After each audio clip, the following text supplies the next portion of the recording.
ಅವರು ಕೊಟ್ಟಿರ್ತಕ್ಕಂಥ ಮಾದರಿ ಪ್ರಶ್ನೆ ಪತ್ರಿಕೆಗಳನ್ನು ಬಿಡಿಸಿದ ಉತ್ತರಗಳನ್ನು ತಂದಿದ್ದೀನಿ. ಸೊ ಇದಕ್ಕಿಂತ ಮುಂಚೆ ತಾವು ಹೊಸಬರಾಗಿದ್ದರೆ ನನ್ನ ಚಾನಲನ್ನು ಸಬ್ಸ್ಕ್ರೈಬ್ ಮಾಡ್ಬೋದು, ಜೊತೆಗೆ ಬೆಲ್ ಐಕಾನನ್ನು ಒತ್ತೋದ್ರಿಂದ ಮುಂಬರ್ತಕ್ಕಂಥ ವಿಡಿಯೋಗಳ ನೋಟಿಫಿಕೇಶನ್ನ ತಾವುಗಳು ಪಡಿತೀರಿ.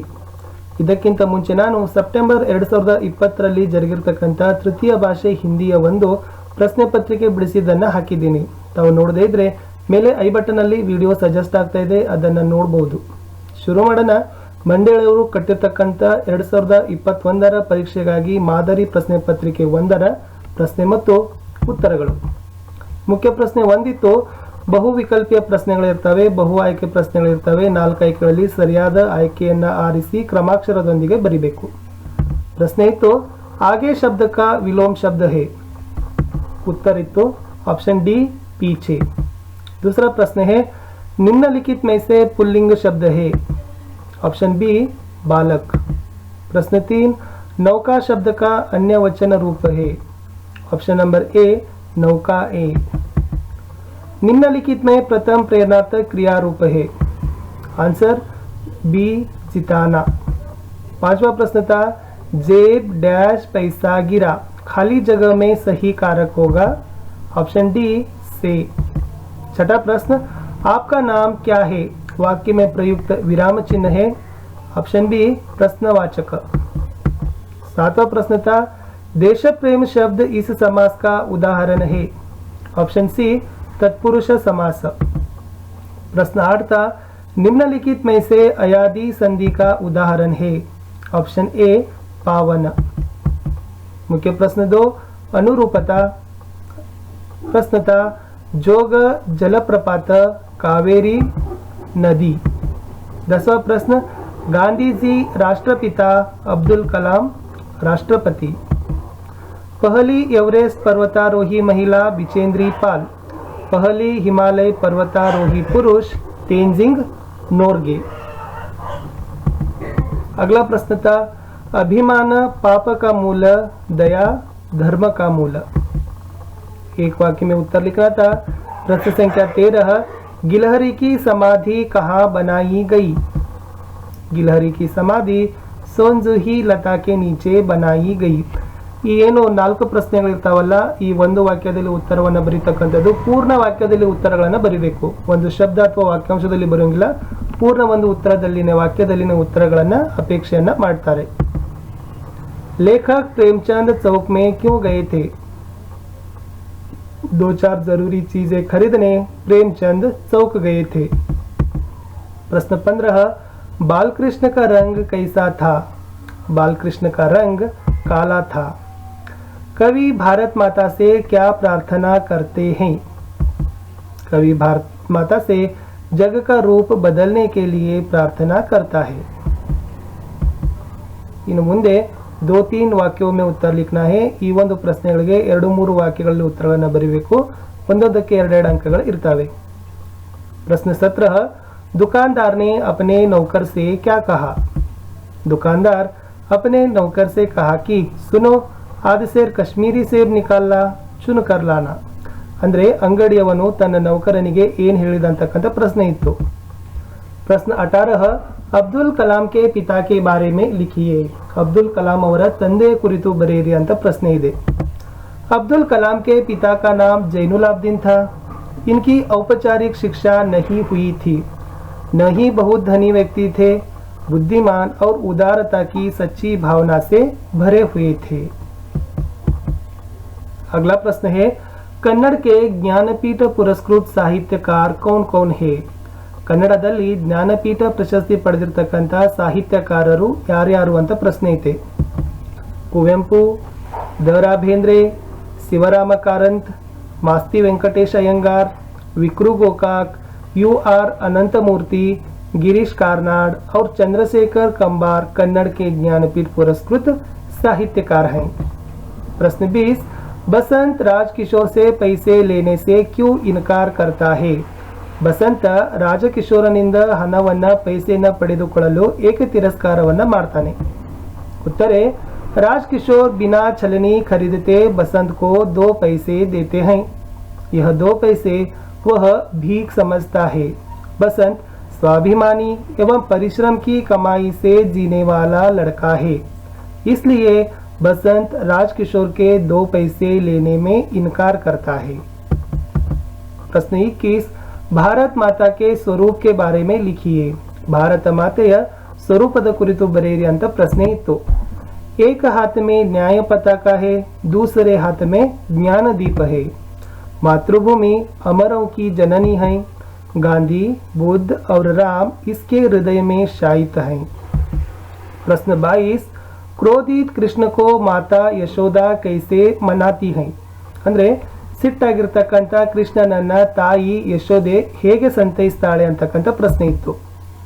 माता यशोदा कहती है कि हे कृष्ण सुनो, बलराम जन्म से ही चुगलखोर और धूर्त है। मैं गोदन की कसम खाकर कहती हूँ, मैं ही तेरी माता हूँ और तुम मेरे पुत्र हो। प्रश्न 23, शनि का वायुमंडल कैसे बना है? शनि ग्रहದ ವಾಯುಮಂಡಲ ಹೇಗೆ ನಿರ್ಮಾಣ ಆಗಿದೆ ಅಂತಕ್ಕಂಥ ಪ್ರಶ್ನೆ ಇತ್ತು। उत्तरे शनि का वायुमंडल बृहस्पति की तरह है। इसका वायुमंडल हाइड्रोजन, हीलियम, मीथेन और एमोनिया गैसों से बना हुआ है। ಇದರಲ್ಲಿನೇ ಇನ್ನೊಂದು ಆಯ್ಕೆ ಪ್ರಶ್ನೆ ಇತ್ತು, ಅದೇನತ್ತಪ್ಪ ಅಂತಂದ್ರೆ ಶನಿ का उपग्रह टाइटन के बारे में लिखिए। ಶನಿ ಗ್ರಹದ ಉಪಗ್ರಹ ಟೈಟನ್ ಕುರಿತು ಬರೆಯಿರಿ ಅಂತಕ್ಕಂಥ ಪ್ರಶ್ನೆ ಇತ್ತು। टाइटन शनि का सबसे बड़ा चंद्र है। यह सौरमंडल का सर्वाधिक महत्वपूर्ण और दिलचस्प उपग्रह है। इसका व्यास 5150 किलोमीटर है। ಮುಂದಿನ ಪ್ರಶ್ನೆಗೆ ಹೋಗೋಣ। ಪ್ರಶ್ನೆ ಸಂಖ್ಯೆ 24, सत्य का स्वरूप क्या है? सत्यದ ಸ್ವರೂಪ ಹೇಗಿದೆ? सत्य दृष्टि का प्रतिबिंब है, ज्ञान की प्रतिलिपि है और आत्मा की वाणी है। ಇದರಲ್ಲೇ 24ರಲ್ಲಿ ಇನ್ನೊಂದು ಪ್ರಶ್ನೆಯನ್ನು ಕೇಳ್ತಾರೆ ಆಪ್ಷನ್ಸ್ ಅಲ್ಲಿ, ಅದು ಕೂಡ सत्य की महिमा ಅಂತಕ್ಕಂಥ ಪೂರಕ ವಾಚನದ್ದು ಇತ್ತು। झूठ का सहारा लेने से क्या क्या सहना पड़ता है? उत्तर, झूठ का सहारा लेने से मोह काला करना पड़ता है और अपमानित होना पड़ता है। ಇಷ್ಟಿತ್ತು 24 ಪ್ರಶ್ನೆಯವರೆಗೆ ಇರತಕ್ಕಂಥವುಗಳನ್ನು 2-3 ವಾಕ್ಯದಲ್ಲಿ ಉತ್ತರಗಳನ್ನು ಬರೀತಕ್ಕಂಥದ್ದು। ಮುಂದೆ ಹೋಗೋಣ। ಮುಂದಿನ ಒಂದು ಮುಖ್ಯ ಪ್ರಶ್ನೆ 5 ಇದೆ। 3-4 ವಾಕ್ಯೋं में उत्तर लिखिए। ಈ ಕೆಳಗಿನ ಪ್ರಶ್ನೆಗಳನ್ನು ತಾವುಗಳು 3ರಿಂದ 4 ವಾಕ್ಯಗಳಿಗೆ ಉತ್ತರಗಳನ್ನು ಬರೀಬೇಕು। ಒಟ್ಟು 9 ಪ್ರಶ್ನೆಗಳಿರ್ತವೆ। ತಲಾ ಪ್ರಶ್ನೆ ಒಂದಕ್ಕೆ 3 ಅಂಕಗಳನ್ನು ನಿಗದಿಯನ್ನ ಮಾಡಿದ್ದಾರೆ। ನೋಡುವ ಪ್ರಶ್ನೆ ಮತ್ತು ಉತ್ತರ ಯಾವಿದಾವಂತ। ಪ್ರಶ್ನೆ ಇತ್ತು, ಪ್ರಶ್ನೆ ಸಂಖ್ಯೆ 25 है। 25ನೇ ಪ್ರಶ್ನೆ ಸಂಖ್ಯೆ, लेखिका की गैर हाजरी में गिल्लू के कार्यकलाप के बारे में लिखिए। ಲೇಖಕಿಯವರ ಅನುಪಸ್ಥಿತಿಯಲ್ಲಿ ಗಿಲ್ಲು ಏನೇನು ಕೆಲಸ ಮಾಡ್ತಿತ್ತು ಅಂತಕ್ಕಂಥದ್ದನ್ನ ಬರೀಬೇಕು। ಗಿಲ್ಲು ಉದಾಸ್ रहता ಉದಾಸ್ ಅಂದ್ರೆ ದುಃಖ, ಸೊ ಗಿಲ್ಲು ಬಹಳಷ್ಟು ದುಃಖವಾಗಿ ಇರ್ತಿತ್ತು। ಅಕೇಲಾಪನ್ का अनुभव पा रहा था, ಅಕೇಲಾಪನ್ ಅಂದ್ರೆ ಏಕಾಂಕಿಯ ಅನುಭವವನ್ನು ಹೊಂದುತ್ತಿತ್ತು। अपना प्रिय खाद्य काजू कम खाता था। कमरे का दरवाजा खोला जाता तो गिल्लू दौड़कर आता था और किसी अन्य व्यक्ति को देखकर तेजी से घोंसले में जाकर बैठता था। अगला प्रश्न है बच्चों, प्रश्न संख्या 26 है। महिला की साहसगाथा पाठ से हमें क्या सीख मिलती है? महिला की साहसगाथा पाठದಿಂದ ನಮಗೆ ಏನು ಕಲಿಲಿಕ್ಕೆ ಸಿಗ್ತದ? उत्तर है, साहस प्रदर्शन में महिलाएं भी पुरुषों से कम नहीं है। साहस गुण, दृढ़ निश्चय, अथक परिश्रम, मुसीबतों का सामना आदि गुणों को सीख सकते हैं। मेहनत का फल अच्छा होता है, यह कथन इस पाठ सिद्ध करता है।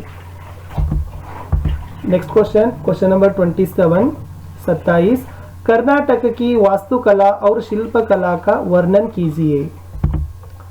कर्नाटक राज्य की शिल्पकला अनोखी है। बादामी, ऐहोळे, पट्टदकल्लु की वास्तुकला अद्भुत है। बेलूरू, हड़ेबीरू, सोमनाथपुर की मूर्तियाँ सजीव लगती हैं। ये मूर्तियाँ रामायण, महाभारत और पुराणों की कहानियाँ सुनाती हैं। श्रवणबेळगोळ की एकशिला प्रतिमा त्याग और शांति का संदेश देती हैं। विजयपुरा के गोल गुंबज की विस्परिंग गैलरी वास्तुकला का अद्वितीय उदाहरण है। मैसूरू का राजमहल वैभव का प्रतीक है। ಇದರಲ್ಲಿ ಯಾವುದಾದ್ರೂ ಒಂದು 5ರಿಂದ 6 ಸಾಲುಗಳನ್ನು ವಾಸ್ತುಕಲೆ ಮತ್ತು ಶಿಲ್ಪಕಲೆ ಇವೆರಡರ ಒಂದು ವಾಕ್ಯಗಳನ್ನು ಬರೆದ್ರೆ ಬಹಳಷ್ಟು ಸಮಂಜಸವಾಗಿ ಆಗ್ತದೆ। अगला प्रश्न चलेंगे, प्रश्न संख्या 28 28ನೇ प्रश्न इತ್ತು, लेखक को भेजे गए निमंत्रण पत्र में क्या क्या लिखा गया था। ಲೇಖಕರಿಗೆ ಕಳಿಸಲಾಗಿರತಕ್ಕಂತ ಆಮಂತ್ರಣ ಪತ್ರಿಕೆಯಲ್ಲಿ ಏನೇನ್ ಬರೆದಿದ್ರು ಅನ್ನೋದನ್ನ ಸ್ಪಷ್ಟಪಡಿಸಿರಿ ಅಂತ ಕೇಳಿದ್ದಾರೆ। ಉತ್ತರ ಇದೆ, लेखक को एक पत्र मिला, इसमें लिखा गया था कि हम लोग इस शहर में एक ईमानदार सम्मेलन कर रहे हैं। आप देश के प्रसिद्ध ईमानदार हैं। हमारी प्रार्थना है कि आप इस सम्मेलन का उद्घाटन करें। हम आपको आने जाने का पहले दर्जे का किराया देंगे तथा आवास, भोजन आदि का उत्तम व्यवस्था करेंगे। आपके आगमन से ईमानदारों तथा उदयीमान ईमानदारों को बड़ी प्रेरणा मिलेगी।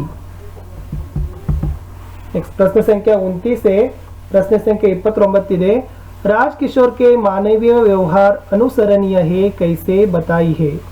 पंडित राजकिशोर ಅವರು ಮಾನವೀಯ ಒಂದು ವರ್ತನೆ ಆಗಿರಬಹುದು, ಮಾನವೀಯ ಗುಣಗಳು ನಿಜಕ್ಕೂ ಅನುಕರಣೀಯವಾಗಿದ್ದಾವೆ, ಅವುಗಳನ್ನು ಹೇಗೆ ಸ್ಪಷ್ಟಪಡಿಸ್ರಿ ಅಂತ ಕೇಳಿದ್ದಾರೆ। तो उत्तर है, पंडित राजकिशोर मजदूरों के नेता है, कंगालों के प्रति हमदर्दी दिखाते थे, बसंत आदर के साथ व्यवहार करते थे, वे लेक्चर देते थे और मजदूरों के बस्ती में जाते थे। बसंत को 2 पैसे देने जाते हैं। बसंत के आग्रह पर जरूरत न होने पर भी छलनी लेते हैं। प्रताप से बसंत की मोटार दुर्घटना के बारे में समझकर दुखी होते हैं और प्रताप के साथ बीकू अहीर के घर जाते हैं। डॉक्टर वर्मा को बुलाकर इलाज करवाते हैं, एम्बुलेंस के लिए फोन भी करते हैं। इस तरह पंडित राजकिशोर के मानवीय व्यवहार का परिचय है। प्रश्न संख्या 30, कविता में आधुनिक मानव की भौतिक साधना का वर्णन कैसे किया गया है। ಪದ್ಯದಲ್ಲಿ ಆಧುನಿಕ ಮನುಷ್ಯನ ಭೌತಿಕ ಸಾಧನೆಗಳನ್ನು ಹೇಗೆ ವರ್ಣನೆ ಮಾಡಿದ್ದಾರೆ ಅಂತ ಕೇಳಿದ್ದಾರೆ। मानव ने प्रकृति के सभी तत्वों पर विजय स्थापित किया है। वारी, विद्युत और भाप उसके हाथों में बंधे हुए हैं। उसके हुक्म के अनुसार पवन का ताप चढ़ और उतर रहा है। सरितागिरी और सिंधु को एक समान लांघ सकता है। उसका यान गगन में भी जा रहा है।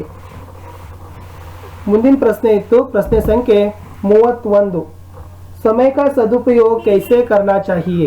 ಸಮಯದ ಸದುಪಯೋಗವನ್ನು ಹೇಗೆ ಮಾಡಬೇಕಂತ ಇತ್ತು। समय बहुत अनमोल है, उसका महत्व धन से भी ज्यादा है। समय को जो अपना सच्चा साथी बना लेगा वह अपने काम में सफल होगा और सुख प्राप्ति कर लेगा। हमें जब भी काम करने का अवसर प्राप्त होता है उसे व्यर्थ जाने नहीं देना चाहिए। समय का सदुपयोग करके हमारा जीवन शुभ कर लेना चाहिए।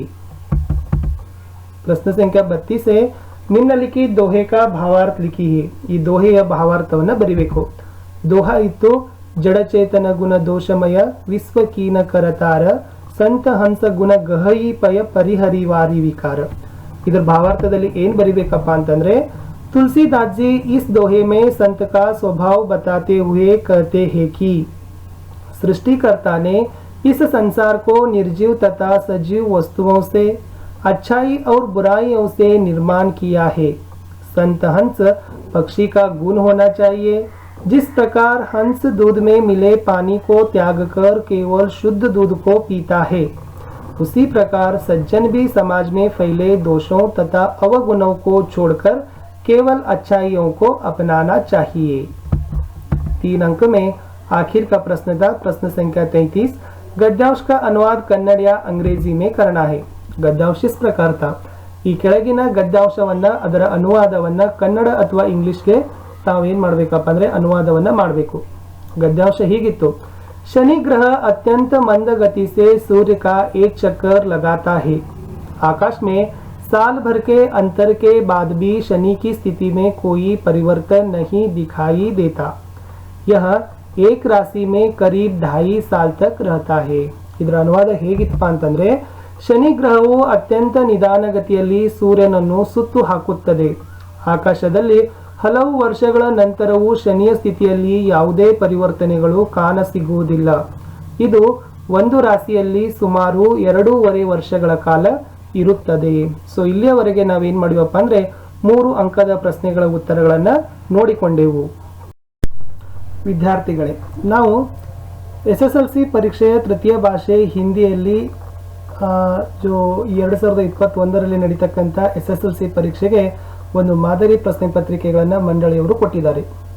ಆ ಮಂಡಳಿಯವರು ಕೊಟ್ಟಿರ್ತಕ್ಕಂಥ ಮಾದರಿ ಪ್ರಶ್ನೆ ಪತ್ರಿಕೆಗಳನ್ನು ಬಿಡಿಸ್ತಾ ಇದ್ದೀವಿ.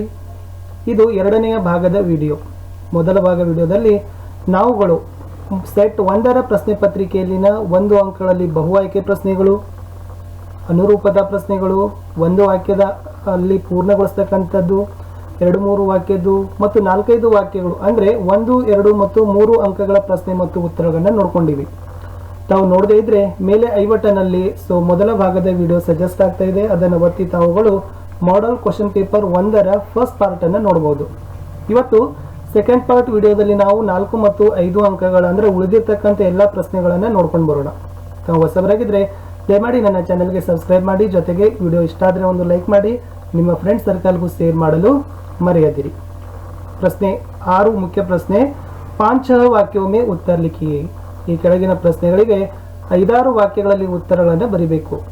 प्रश्न तो इंटरनेट आधुनिक जीवन शैली का महत्वपूर्ण अंग बन गया है, विवरण के साथ स्पष्ट कीजिए. ಇವತ್ತು ಇಂಟರ್ನೆಟ್ ಆಧುನಿಕ ಜೀವನ ಶೈಲಿ ಮಹತ್ವಪೂರ್ಣವಾದ ಅಂಗವಾಗಿದೆ, ವಿವರಣೆ ಸಹಿತ ಸ್ಪಷ್ಟಪಡಿಸ್ರಿ ಅಂತ ಹೇಳಿದ್ದಾರೆ. ಸೊ ಮೊದಲನೇದು ಬರೀಬಹುದು, कोई भी विचार, स्थिर चित्र, वीडियो दुनिया के किसी भी जगह भेज सकते हैं इंटरनेट सहायದಿಂದ. ಎರಡನೇದು, इंटरनेट द्वारा घर बैठे बैठे खरीदारी कर सकते हैं. ಮೂರನೇದು, दुनिया के किसी भी जगह चाहे जितनी भी पैसे भेज सकते हैं. इंटरनेट द्वारा विचार विनिमय कर सकते हैं. और लास्ट पॉइंट है, पारदर्शी प्रशासन भी कर सकते हैं. ಸೊ ಇಂಟರ್ನೆಟ್ನ ಸಹಾಯದಿಂದ ಇಷ್ಟೆಲ್ಲ ಕೆಲಸ ಚಟುವಟಿಕೆಗಳನ್ನು ನಾವು ಮಾಡೋದ್ರಿಂದ ಅದು ನಿಜಕ್ಕೂ ಆಧುನಿಕ ಜೀವನ ಶೈಲಿಯ ಮಹತ್ವಪೂರ್ಣವಾದ ಅಂಗ ಆಗಿದೆ. ಈ 34ರಲ್ಲಿ ಆಯ್ಕೆಗಳಿರ್ತವೆ 4 ಮಾರ್ಕ್ಸ್ಗೆ. ಸೊ ಎರಡನೇ ಆಪ್ಷನ್ ಏನಿತ್ತಪ್ಪ ಅಂದರೆ ಸೋಷಿಯಲ್ ನೆಟ್ವರ್ಕಿಂಗ್ का प्रभाव हमारे समाज पर कैसे पड़ रहा है. ಈ ಸೋಷಿಯಲ್ ಸಾಮಾಜಿಕ ಜಾಲತಾಣಗಳ ಪ್ರಭಾವ ನಮ್ಮ ಸಮಾಜದ ಮೇಲೆ ಹೇಗೆ ಪ್ರಭಾವವನ್ನು ಬೀರುತ್ತಾ ಇದೆ. ಮೊದಲನೇ ಬರೀತಕ್ಕಂಥದ್ದು, सोशल नेटवर्किंग एक क्रांतिकारी खोज है जिसने दुनिया भर के लोगों को एक जगह पर ला खड़ा कर दिया है. इसमें कई साइट है, फेसबुक, आर्कुट, ट्विटर, लिंक्डइन आदि. इन सोशल साइटों के कारण देश विदेशों की रहन सहन, वेशभूषा, खान पान के अलावा संस्कृति, कला आदि का प्रभाव शीघ्राति शीघ्र हमारे समाज पर पड़ रहा है. ಇಷ್ಟಿತ್ತು ಈ ಪ್ರಶ್ನೆಯ ಒಂದು ಉತ್ತರ. ಇನ್ನು ಪ್ರಶ್ನೆ ಸಂಖ್ಯೆ 35ಕ್ಕೆ ಹೋಗೋಣ. ನಿಮ್ನಲಿಖಿತ ಕವಿತಾಂಶ ಪೂರ್ಣ ಕೀಜಿಯೇ. ಸೊ ತಮಗೆ ಗೊತ್ತಿರತಕ್ಕಂತೆ ಅಸಫಲತಾದಿಂದ ಭಾಗವತುವರೆಗೆ 4 ಸಾಲುಗಳನ್ನು ಬರಿಬೇಕು, 4 ಅಂಕಗಳನ್ನು ಕೊಡ್ತಾರೆ. ಇದೇ ಇತ್ತು, असफलता एक चुनौती है इसे स्वीकार करो, क्या कमी रह गई देखो और सुधार करो, जब तक न सफल हो नींद चैन को त्यागो तुम, संघर्ष का मैदान छोड़कर मत भागो तुम. ಇಷ್ಟ 4 ಅಂಕಗಳನ್ನು ಬರೆದ್ರೆ ತಮ್ಗೆ ಏನಾಗ್ತದಪ್ಪ ಅಂದ್ರೆ 4 ಅಂಕಗಳನ್ನು ಕೊಡ್ತಾರೆ. ಪ್ರತಿ ವರ್ಷ 35ನೇ ಪ್ರಶ್ನೆ ಸಂಖ್ಯೆಗೆ ಇವೇ 4 ಸಾಲುಗಳಿರ್ತವೆ. ಈ 4 ಅಂಕಗಳು ನಿಮ್ಮ ಕೈಯಲ್ಲಿ. ಮುಂದೆ ಹೋಗೋಣ ವಿದ್ಯಾರ್ಥಿಗಳೇ. प्रश्न संख्ये मुख्य प्रश्न 7ರಲ್ಲಿ निम्नलिखित गद्यांश को ध्यानपूर्वक पढ़कर दिए गए प्रश्नों का उत्तर लिखना. ಇಲ್ಲಿ ಒಂದು ಅಪಠಿತ ಗದ್ಯಾಂಶ ಅನ್ರೀಡ್ ಪ್ಯಾಸೇಜ್ ಅನ್ನು ಕೊಡ್ತಾರೆ. ಆ ಅನ್ರೀಡ್ ಪ್ಯಾಸೇಜ್ ಅನ್ನು ಚೆನ್ನಾಗಿ ಓದಬೇಕು. ಓದಿದ ಮೇಲೆ ಕೊಟ್ಟಿರತಕ್ಕಂಥ ಪ್ರಶ್ನೆಗಳಿಗೆ ಉತ್ತರಗಳನ್ನು ಬರೀಬೇಕು. ಇಲ್ಲಿ ಪ್ರಶ್ನೆ ಮತ್ತು ಉತ್ತರ ಎರಡೂ ಇದಾವೆ. ईश्वर की प्राप्ति कैसे संभव है. आंतरिक पवित्रता से ही ईश्वर की प्राप्ति संभव है. कबीरदास का कथन क्या था. कबीरदास का कथन था कि भक्ति के क्षेत्र में सब समान है. प्रश्न 3, कबीरदास की शक्ति का मूल मंत्र क्या है. जनजीवन के साथ सद्व्यवहार ही कबीरदास की शक्ति का मूल मंत्र है. प्रश्न 4, कबीरदास की वाणी कैसी थी. कबीरदास की वाणी अनोखी और अनुपम थी. ಈ 4 ಒಂದು ಪ್ರಶ್ನೆಗಳು ನಿಮಗೆ ಇರತಕ್ಕಂಥ 100 ಪ್ಯಾಸೇಜ್ ಬೇಸ್ ಮೇಲಿತ್ತು. ಆ ಪ್ಯಾಸೇಜನ್ನು ಚೆನ್ನಾಗಿ ಓದಿದ್ದೇ ಆದರೆ ಈ 4ಕ್ಕೆ 4 ಅಂಕಗಳನ್ನು ತಾವೇನು ಮಾಡ್ತೀರಪ್ಪ ಅಂದರೆ ಗಳಿಸ್ತೀರಿ. ಇನ್ನು ಮುಂದೆ ಹೋಗೋಣ. ಮುಖ್ಯ ಪ್ರಶ್ನೆ 8ರಲ್ಲಿ 12-15 ವಾಕ್ಯೋं में निबंध लिखना. ಮುಖ್ಯ ಪ್ರಶ್ನೆ 8ರಲ್ಲಿ ಏನಿರ್ತದಪ್ಪ ಅಂದ್ರೆ 12-15ಗಳ ವಾಕ್ಯಗಳಿಗೆ ಮೀರದಂತೆ ಒಂದು ನಿಬಂಧವನ್ನು ಬರೀಬೇಕು. 3 ವಿಷಯಗಳನ್ನು ಕೊಡ್ತಾರೆ, 3ರಲ್ಲಿ ಯಾವುದಾದ್ರೂ ಒಂದು ನಿಬಂಧವನ್ನು ಬರೀಬೇಕು. ಇಲ್ಲಿ ನಾನು 2ನೇ ಆಯ್ಕೆ ವನ ಮಹೋತ್ಸವ ನಿಬಂಧವನ್ನು ತಂದಿದ್ದೀನಿ. ಸೊ ಫಸ್ಟ್ ಈ ನಿಬಂಧದಲ್ಲಿ ಏನು ಕೊಟ್ಟಿದ್ದಾರಪ್ಪ ಅಂದರೆ ಸಂರಚಕ ಬಿಂದು ಅಂತ ಕೊಟ್ಟಿರ್ತಾರೆ, ಸಾಂಕೇತಿಕ ಬಿಂದು ಅಂತ ಕರೀತಾರೆ. ಆ ಸಾಂಕೇತಿಕ ಬಿಂದುಗಳ ಆಧಾರದ ಮೇಲೆ ನಿಬಂಧವನ್ನು ಬರೀಬೇಕು. ಇಲ್ಲಿ ಸಾಂಕೇತಿಕ ಬಿಂದುಗಳು ಮೊದಲನೇದು ವಿಷಯ ಪ್ರವೇಶ, 2ನೇದು वनों का नाश, 3ನೇದು ವೃಕ್ಷೋं का उपयोग और 4ನೇದು ಉಪಸಂಹಾರ. ಒಂದೊಂದನ್ನು ಹಾಕಿ ಏನು ಬರೀಬೇಕು ಅಂದ್ರೆ ಸಾಂಕೇತಿಕ ಬಿಂದುಗಳನ್ನು ಹಾಕಿ ಉತ್ತರಗಳನ್ನು ಬರೀಬೇಕು. ಮೊದಲಿಗೆ ವಿಷಯ ಪ್ರವೇಶಕ್ಕೆ ಹೋಗೋಣ. ವಿಷಯ ಪ್ರವೇಶದಲ್ಲಿ ಏನಿದೆ ಅಂತಂದ್ರೆ पेड़ों के महत्व को समझते हुए वन महोत्सव को मनाया जाता है. इसका शुरुआत 1950 में हुई थी. यह मानव के लिए ही नहीं सकल जीव जंतुओं के लिए भी महत्वपूर्ण है. यह प्रकृति की सुंदरता को बढ़ाती है. ಇಲ್ಲಿ ಇಂಟ್ರೊಡಕ್ಷನ್ ನಲ್ಲಿ ಹೇಗೆ ಬರಿಬೇಕಪ್ಪ ಅಂದ್ರೆ ಓವರ್ ಆಲ್ ನಿಬಂಧದ ಒಂದು ಶೋಭೆಯನ್ನು ಎದ್ದು ಬರಬೇಕು. ಅದು ಅಷ್ಟು ಚೆನ್ನಾಗಿರ್ತಕ್ಕಂಥ 4 ವಾಕ್ಯಗಳನ್ನ ತಾವು ಬರೆದ್ರೂ ಕೂಡ 1 ಅಂಕ ಇರ್ತದೆ ಇಂಟ್ರೊಡಕ್ಷನ್ಗೆ. 2ನೇದು ಏನಿತ್ತು ಅಂದ್ರೆ ವನೋं का नाश. ಇಲ್ಲಿ ನಾನು ಬರೀ ಪಾಯಿಂಟ್ಸ್ ಅಷ್ಟೇ ಕೊಟ್ಟಿದ್ದೀನಿ, ತಾವುಗಳನ್ನ ಸ್ವಲ್ಪ ಎಕ್ಸ್ಪ್ಲನೇಷನ್ ಮಾಡಲಿಕ್ಕೆ ಪ್ರಯತ್ನವನ್ನ ಮಾಡಿ. वनों का नाश ನಲ್ಲಿ ಮೊದಲನೇದು ಬರೀತಕ್ಕಂಥದ್ದು वन भूमि का कृषि में परिवर्तन, वनों में आग लगना, ಅತಿಚಾರನ್ ಅಂದ್ರೆ ಅತಿಯಾಗಿ ಮೇಯಿಸುವುದು, वनों का चारागाह का परिवर्तन, ಕಾಡುಗಳನ್ನ ಮೇವುಗಳ ಈ ನಾವು ಸಾಕು ಪ್ರಾಣಿಗಳಿಗೆ ಏನು ಒಂದು ಸೆಡ್ಗಳನ್ನು ರೆಡಿ ಮಾಡ್ತೀವಲ್ಲ ಅವುಗಳನ್ನ ಏನು ಮಾಡ್ತಾರಪ್ಪ ಅಂದ್ರೆ ಕನ್ವರ್ಟ್ ಮಾಡಿರ್ತಕ್ಕಂಥದ್ದು. ನೆಕ್ಸ್ಟ್ 5ನೇದು ಸ್ಥಾನಾಂತರಿ ಕೃಷಿ, ಸ್ಥಳಾಂತರ ಬೇಸಾಯ ಪದ್ಧತಿ ಆಗಿರ್ಬೋದು. घरेलू और ವ್ಯಾಪಾರಿಕ ಉದ್ದೇಶಕ್ಕೆ लिए, ಇವತ್ತು ನಾವು ಮನೆ ಬಳಕೆಗಾಗಿ ಅಥವಾ ವಾಣಿಜ್ಯಕರಣಕ್ಕಾಗಿ ನಾವೇನು ಮಾಡ್ತಾ ಇದ್ದೀವಪ್ಪ ಅಂದ್ರೆ ಕಾಡುಗಳನ್ನು ನಾಶಪಡಿಸ್ತಾ ಇದ್ದೀವಿ. ಈ ಅಂಶಗಳು ಇದ್ದು. ಇನ್ನು 3ನೇದ್ರಲ್ಲಿ ಏನಿತ್ತಪ್ಪ ಅಂದ್ರೆ ವೃಕ್ಷೋं का उपयोग, ಮರಗಳ ಉಪಯೋಗ ಏನು. 1ನೇದು ಇವು ಆಕ್ಸಿಜನ್ಗಳನ್ನು ಕೊಡ್ತಾವೆ, ಕಟ್ಟಿಗೆಗಳನ್ನು ಲಕಡಿ, ಫಲ್, फूल, ಔಷಧಿ, ಪಕ್ಷಿयों के लिए घर. ಸೊ ಇಷ್ಟು ಮುಖ್ಯವಾಗಿ ಆಹಾರಗಳು ಮತ್ತು ಮರಗಳ ಉಪಯೋಗ ಇದೆ. ಒಂದು ಆಕ್ಸಿಜನ್ ಕೊಡ್ತವೆ, ಕಟ್ಟಿಗೆ ಕೊಡುತ್ತೆ, ಹೂಗಳು, ಹಣ್ಣುಗಳು, ಔಷಧಿ ಮತ್ತು ಎಷ್ಟೋ ಪಕ್ಷಿಗಳಿಗೆ ಅದು ಮನೆಯಾಗಿದ್ದಾವೆ ಕಾಡುಗಳು. ಇನ್ನು ಉಪಸಂಹಾರದಲ್ಲಿ ಏನು ಬರಿಬಹುದಪ್ಪ ಅಂದ್ರೆ ಪ್ರಕೃತಿ और ಮನುಷ್ಯ ಜೀವನ में संतुलित करता है. ಈ ಕಾಡುಗಳು ಪ್ರಕೃತಿ ಮತ್ತು ಮಾನವ ಜೀವನದಲ್ಲಿ ಸಮತೋಲನವನ್ನು ತರ್ತವೆ. बहुत से जानवरों के लिए घर है, वनों का रक्षा करना अनिवार्य है. ಓವರ್ ಆಲ್ ಕನ್ಕ್ಲೂಷನ್ ಅನ್ನ ಕಡೆಯಲ್ಲಿ ತಾವು ಬರೆದ್ರೆ ಇದಕ್ಕೆ 1 ಇರುತ್ತೆ ಮತ್ತು ವಿಷಯದ ನಿಬಂಧದ ಬೆಳವಣಿಗೆಗೆ 2 ಅಂಕ ಇರುತ್ತೆ. ಒಟ್ಟು 4 ಅಂಕಗಳು ಇರ್ತವೆ. ಕಡೆ ಪ್ರಶ್ನೆಗೆ ಹೋಗೋಣ. ಮುಖ್ಯ ಪ್ರಶ್ನೆ 9ರಲ್ಲಿ 38ನೇ ಪ್ರಶ್ನೆಯಲ್ಲಿ ಕಿಸಿ ಏಕ್ ವಿಷಯ ಪರ್ ಪತ್ರ ಲಿಖನ, ಅದು ಪಾತ್ರ ಅಂತಾಗಿದೆ ಪತ್ರ. ಸೊ ಮೊದಲಿಗೆ ನಾನು ಇಲ್ಲಿ ಚುಟ್ಟಿ ಪತ್ರವನ್ನು ಬರೆದಿದ್ದೀನಿ. ಸೊ ಮೊದಲಿಗೆ ಈ ಕಡೆ ಸ್ಥಾನ ಮತ್ತು ದಿನಾಂಕವನ್ನು ಬರೀತೀರಿ. ಅದು ಮೇಖಲಿ 19/11/2019. ಪತ್ರ ಬರೀತಕ್ಕಂಥವ್ರು ಯಾರು ಇದೆ ಇಲ್ಲಿ ಪ್ರೇಷಕ್ ಅಂದ್ರೆ ಬರೀತಕ್ಕಂಥವ್ರು MS रोहन 10वीं कक्षा सरकारी हाईस्कूल धारवाड़ 1, ಸೇವಾ ಮೇ ಪ್ರಧಾನಾಧ್ಯಾಪಕ ಸರ್ಕಾರಿ ಹೈಸ್ಕೂಲ್ ಧಾರವಾಡ 1. ಸೊ ಇಷ್ಟು ಬರೆದ್ರೆ ನಿಮಗೆ ಕಡ್ಡಾಯವಾಗಿ 1.5 ಅಂಕಗಳನ್ನು ಏನು ಮಾಡ್ತಾರಪ್ಪ ಅಂತಂದ್ರೆ ಕೊಡ್ತಾರೆ. ಸೊ ನೋಡ್ಕೊಡ್ರಿ ಸ್ವಲ್ಪ. ಇನ್ನು ಮುಂದೆ ಹೋಗೋಣ. ಇದನ್ನ ಅಭಿವಾದನ ಅಂತ ಕರೀತಾರೆ, ಆದರಣೀಯ ಮಹೋದಯ. ಆಮೇಲೆ ವಿಷಯ ಏನಿತ್ತಂದ್ರೆ 3 दिन की छुट्टी के लिए प्रार्थना, 3 ದಿನಗಳ ರಜೆ ಕೋರಿ ಪತ್ರ ಬರಿ ಅಂತ ಹೇಳಿದ್ದಾರೆ, ಅದನ್ನ ಬರೆದಿದ್ದೀವಿ. ಇನ್ನು ಇದನ್ನ ಪತ್ರದ ಕಲೆಯವರ ಅಂತೀವಿ. उपर्युक्त विषय के संबंध में आपसे निवेदन है कि दिनांक 20/11/2019 से 22/11/2019 तक मेरा तबीयत ठीक नहीं है, इसलिए मैं विद्यालय नहीं आ सकता. अतः आपसे प्रार्थना करता हूँ कि इन 3 दिनों की छुट्टी देने की कृपा करें. और विषय ಕೊಟ್ಟಿದ್ರು तबीयत ठीक नहीं है और 3 दिन की छुट्टी. ಇಲ್ಲಿ ಅದನ್ನೇ ಬರೆದಿದ್ದೀವಿ, ಇಲ್ಲಿ 3 ದಿನ ಅಂತ ಬರೆದಿದ್ದೀವಿ, ಇಲ್ಲಿ ವಿಷಯವನ್ನು ಹಾಕಿದ್ದೀವಿ मेरी तबीयत ठीक नहीं है. ಸೊ ಅದಕ್ಕಾಗಿ ಇಷ್ಟು ಪತ್ರದ ಕಲೆಯವರಲ್ಲಿ ಬರೆದ್ರೆ ಕಡೆಗೆ ಬರೀತಕ್ಕಂಥದ್ದು ಧನ್ಯವಾದ ಸಹಿತ ಅಭಿಭಾವಕ್ಕೆ ಹಸ್ತಾಕ್ಷರ ಭವದೀಯ MS ರೋಹನ್. ಸೊ ಇಷ್ಟು ಬರೆದ್ರೆ ಟೋಟಲಿ 5 ಅಂಕಗಳು ನಿಮ್ಗೆ ಏನಾಗ್ತದಪ್ಪ ಅಂದ್ರೆ ಕೊಡ್ತಾರೆ. ಸೊ ಪತ್ರದ ನಮೂನೆಗಳನ್ನು ತಾವು ಅನುಸರಿಸಲೇಬೇಕು. ಈ ನಮೂನೆನೇ ಅನುಸರಿಸಿದ್ರೂ ಕೂಡ ನಿಮಗೆ ಅಂಕಗಳನ್ನು ಕೊಡ್ತಾರೆ. ವಿದ್ಯಾರ್ಥಿಗಳೇ, ಇಲ್ಲಿಯವರೆಗೆ ನಾವು ಏನು ಮಾಡಿದ್ದೀವಪ್ಪ ಅಂದ್ರೆ 2021 ವರ್ಷದಲ್ಲಿ ನಡೀತಕ್ಕಂಥ SSLC ಪರೀಕ್ಷೆಯ ಮಾದರಿ ಪ್ರಶ್ನೆ ಪತ್ರಿಕೆ 1ರಲ್ಲಿ 4 ಮತ್ತು 5 ಅಂಕಗಳ ಪ್ರಶ್ನೆಗಳು ಮತ್ತು ಮಾದರಿ ಉತ್ತರಗಳ ಬಗ್ಗೆ ನೋಡ್ಕೊಂಡಿವಿ. ಸೊ ವಿಡಿಯೋ ಇಷ್ಟ ಆದರೆ ಒಂದು ಲೈಕ್ ಮಾಡಿ, ನಿಮ್ಮ ಫ್ರೆಂಡ್ ಸರ್ಕಲ್ಗೂ ಶೇರ್ ಮಾಡಲು ಮರೆಯದಿರಿ. ಮತ್ತಷ್ಟು ಇನ್ನಷ್ಟು ಹೊಸ ಹೊಸ ವಿಡಿಯೋಗಳಿಗಾಗಿ ತಾವುಗಳು ಏನು ಮಾಡಬೇಕಪ್ಪ ಅಂದರೆ ನಮ್ಮ ಚಾನಲನ್ನು ಸಬ್ಸ್ಕ್ರೈಬ್ ಮಾಡಬೇಕು, ಬೆಲ್ ಐಕಾನನ್ನು ಒತ್ತಬೇಕು. ಇದರಿಂದ ತಾವು ಬೇಗನೆ ಏನಾಗ್ತದೆ ನೋಟಿಫಿಕೇಶನ್ಗಳನ್ನು ರಿಸೀವ್ ಮಾಡ್ತೀವಿ.